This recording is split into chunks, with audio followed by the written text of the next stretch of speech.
의의 나무로 영광을 돌리라 라는 제목으로 함께 말씀을 나누겠습니다. 지난주에 광주에서 철거 건물이 갑작스럽게 붕괴되는 사고가 있었습니다. 이로 인해서 버스 한 대가 순식간에 콘크리트 건물에 매몰되었습니다. 이 사고로 9명의 사망자가 발생했고 8명이 크게 다쳐서 병원에 이동을 했습니다. 사망자 중에 참 안타까운 사연들이 매스컴을 통해서 들려졌습니다. 투병 중인 어머니를 병문안 가던 딸과 아버지가 사고를 당했습니다. 아버지는 생존했지만 안타깝게도 딸은 목숨을 잃게 되었습니다. 외동 아들도 쉬는 날 친구들과 학교에 갔다가 아빠 나 이제 집으로 돌아가요. 이제 버스 탔어요. 하고 전화 통화한 후에 결국에는 돌아오지 못했습니다. 또한 아들 생일이라고 하면서 아침에 생일상을 차려주고 출근했던 어머니도 기갓길에 목숨을 잃게 되었습니다. 여러분, 버스에 타고 있었던 17명의 시민은 전혀 이러한 일들이 나에게 일어날 것이라고 상상조차 못했을 것입니다. 이러한 사고가 일어날 것이라고 누가 알았을까요? 먼저 고인이 된 분들과 그리고 또 가족을 잃은 유가족들에게 하나님의 은혜가 또 하나님의 위로가 있기를 기도합니다.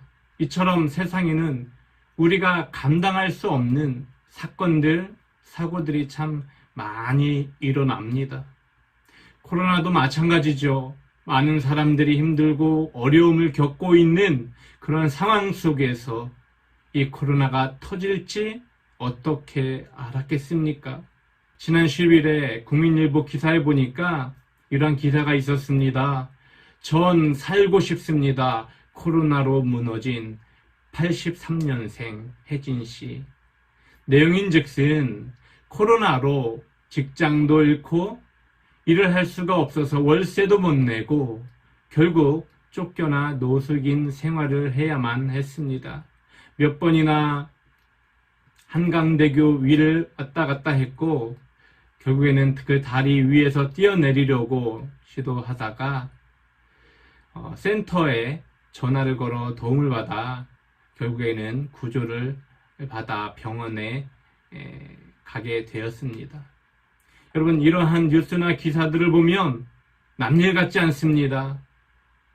얼마나 힘들었으면 저런 결단까지 해야 했을까? 가족을 잃은 슬픔을 그 누가 위로해 줄 수 있을까? 자식을 잃은 충격과 또 슬픔에 앞으로 살아갈 인생은 또 얼마나 고통과 아픔의 마음을 가지고 살아갈까? 이러한 것을 여러분 누가 해결해 줄 수 있을까요? 이렇게 슬픔에 빠져 절망과 좌절과 마음의 상처 속에 살아가는 사람들, 그 사람들의 마음을 어떻게 하면 회복시킬 수 있을까? 그 방법은 바로 하나님을 만나는 것입니다. 예수 그리스도의 은혜를 경험하는 것이지요. 오늘 본문의 말씀이 그런 말씀입니다. 하나님은 가난한 자, 마음에 상처가 있는 자, 억눌린 자, 갇힌 자들에게 자유함을 주시고 또 모든 것을 회복시켜 주시겠다는 것입니다. 1절에 보니까 가난한 자들에게 주시는 은혜가 있습니다.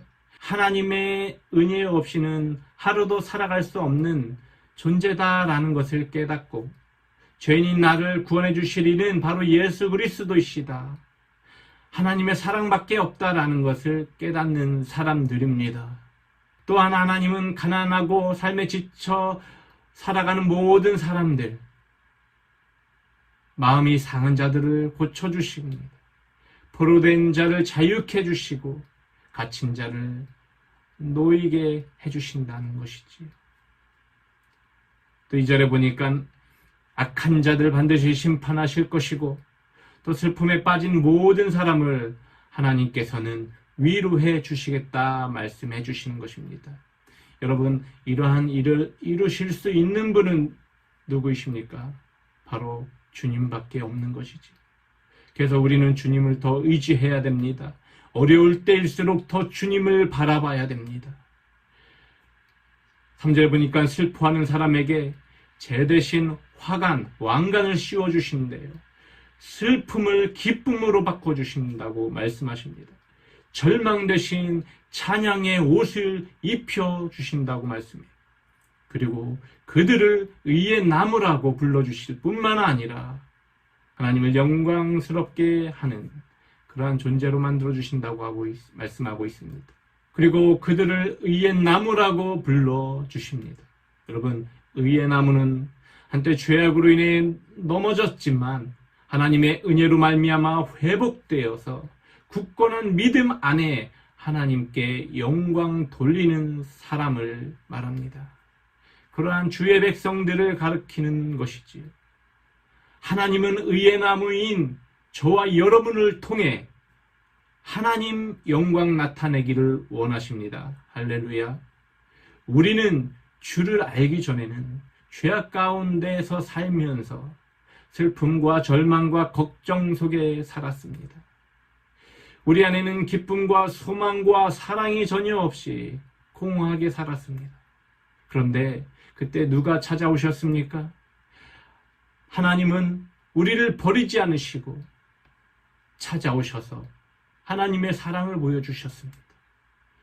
또 이 독생자 예수 그리스도를 이 땅 가운데 보내주셔서 예수 그리스도를 믿는 자마다 하나님의 자녀가 되는 특별한 은총을 허락해 주신 것입니다.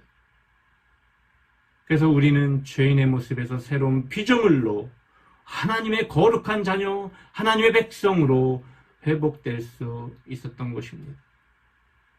저는 이 시간 온라인으로 예배하고 있는 모든 분들이 의의 나무가 되길 축복합니다.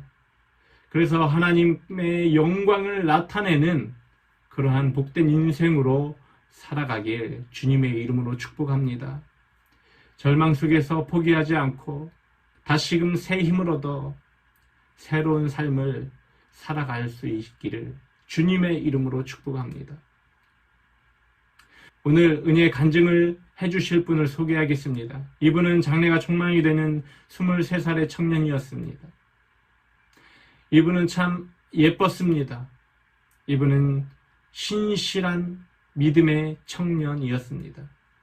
그런데 이 모든 환경을 순식간에 바꿔버린 사건이 있었습니다. 그것은 바로 교통사고였던 것입니다.